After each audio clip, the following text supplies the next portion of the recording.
اسماعیلی عقیدے میں یہ بات بھی شامل ہے کہ یہ جتنا زمانہ ہے جو آدم علیہ السلام سے چلا ہے، یہ زمانہ 7 ادوار پر مشتمل ہے۔ جس طرح ہفتے کے 7 دن ہوتے ہیں، اسی طرح یہ ایک دور جو ہے اس کے اندر 7 ائمہ ہوتے ہیں، ایک ناطق، ایک اساس، اور اس دوران جو ہے وہ 7 ائمہ ہوتے ہیں۔ 6 امام ان کے گزرنے کے بعد 7واں جو امام ہوتا ہے وہ اگلے نئے دور کا، پچھلے دور کو ختم کر کے نئے دور کا آغاز کرتا ہے۔ تو اسی طرح یہ جو وضاحت ہے یہ بتاتے ہیں کہ آدم علیہ السلام پہلا ناطق ہے، اور ان کے ساتھ شیس علیہ السلام جو ہے یہ کیا تھے؟ اساس تھے۔ اور ان کے بعد یہ جو سلسلہ چلا یہ نوح علیہ السلام تک چلا۔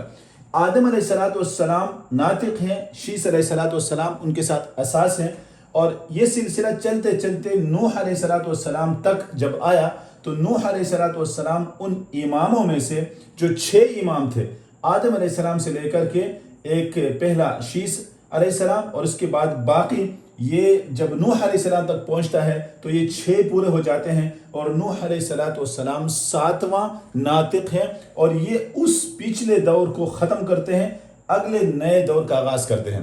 اس ناطق کے ساتھ پھر ایک اساس ہونا ضروری ہے، وہ سام ہے ان کے بیٹے، اور اس کے بعد پھر 6 امام اور 7واں ابراہیم علیہ السلام امام بن جاتے ہیں۔ یعنی اس دوران بھی کیا ہے؟ 7 امام ہیں ان سمیت۔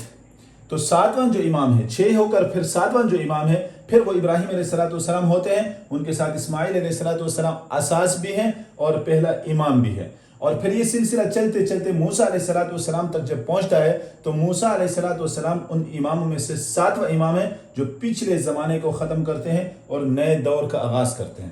موسیٰ علیہ السلام کے ساتھ ہارون علیہ السلام جو ہے وہ ان کے اساس ہیں، موسیٰ علیہ السلام ناطق ہیں۔ یہ دور پھر اس طرح 7 اماموں پر گزرتا ہے۔ 7واں جو امام ہے وہ عیسیٰ علیہ السلام ہے، یہ پچھلے دور کو ختم کرتے ہیں، نئے دور کا آغاز کرتے ہیں۔ اس کے ساتھ شمعون علیہ السلام یہ کیا ہے؟ اساس ہے۔ پھر 6 امام، اور 7واں پھر محمد صلی اللہ علیہ وسلم امام ہے، اور یہ ناطق ہے۔ ان کے ساتھ اساس حضرت علی رضی اللہ عنہ ہے۔ اور اسی طرح جس طرح آدم اور نوح کے درمیان 7 امام ہیں، نوح علیہ السلام ابراہیم کے درمیان 7 امام ہیں، ابراہیم اور موسیٰ علیہ السلام کے درمیان 7 امام ہیں، موسیٰ علیہ السلام اور عیسیٰ علیہ السلام کے درمیان 7 امام ہیں، عیسیٰ علیہ السلام اور محمد صلی اللہ علیہ وسلم کے درمیان 7 امام ہیں۔ تو محمد صلی اللہ علیہ وسلم سے لے کر کے یہ امام محمد جو ہے یہاں تک پھر 7 امام بن جاتے ہیں۔ یعنی حضرت علی رضی اللہ عنہ پہلا امام ہے، اس کے بعد مولا حسنین ہے، حضرت حسن اور حضرت حسین رضی اللہ عنہ، پھر جو ایک ہو گیا، 2 3 ہو گئے، چوتھا امام زین العابدین، 5واں امام باقر، 6واں امام صادق، اور 7واں امام اسماعیل ہے، اور یہ اس کے بعد کہتے ہیں امام محمد۔ تو قرآن مجید کی آیت جو ہے کہ یہ کس طرح کیا قرآن میں آیا ہے، تو اسماعیلی بھائی کہتے ہیں وَلَقَدْ آتَيْنَاكَ سَبْعًا مِّنَ الْمَثَانِ وَالْقُرْآنَ الْعَظِيمِ، تحقیق اے پیغمبر ہم نے آپ کو عطا کی ہے 7 من المثانی، بار بار دہرائے جانے والی، بار بار دہرائے جانے والی میں سے ہم نے 7 آپ کو عطا کی ہیں، اور قرآن عظیم بھی آپ کو عطا کی ہیں۔ تو یہاں تو اگر صحیح ترجمہ ہم کریں گے تو یہ ترجمہ یہی بنتا ہے کہ ہم نے آپ کو عطا کی ہے 7 من المثانی، بار بار دہرائے جانے والی میں سے، اور قرآن عظیم بھی عطا کی ہے۔ قرآن کے اندر تو سارا قرآن آ گیا، سورہ فاتحہ بھی آ گیا، سب کچھ آ گیا، پورا قرآن آ گیا۔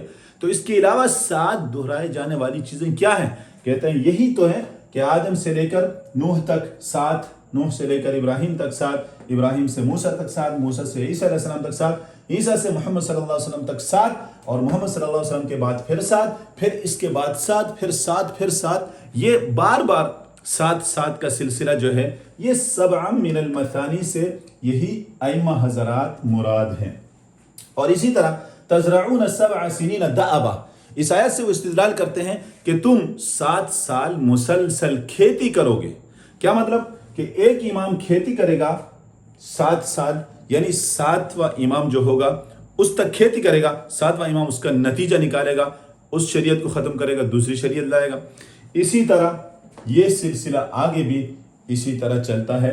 ان اماموں کا تذکرہ ان 2 آیتوں کے اندر یہ حضرات بتاتے ہیں۔ یہ ان کا عقیدہ میں نے بیان کیا۔